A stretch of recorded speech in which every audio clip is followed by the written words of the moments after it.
សម្រាប់អ្នកអត់ចេះសេរីម៉ោងស្គប់2ណាអាចមើលវីដេអូនេះបានណាអញ្ចឹងរបៀបសេរីម៉ោងទី1យើងបើកសោសិនណាអញ្ចឹងដើម្បីបើកសោយើងកាច់មក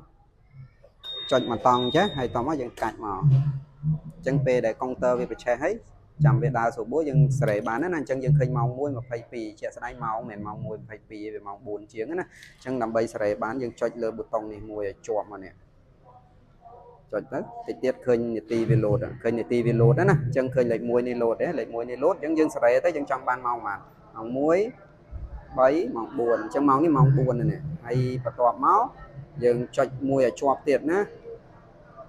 ឃើញវិនាទីវាលោតម្ដងណាអញ្ចឹងយើងសេរីវិនាទីឲ្យត្រូវមក1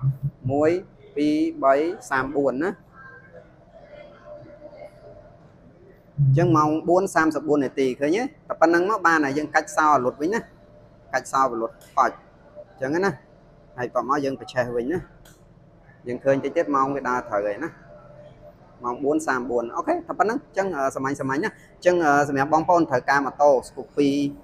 ថ្មីកេះរបស់ក្រុមហ៊ុនពួកយើងនៅមានស្តុកណាបងប្អូនចង់សិក្សាមលួទិញដាច់វាយដូរអាចជជែកជាមួយពួកយើងបានណាអញ្ចឹង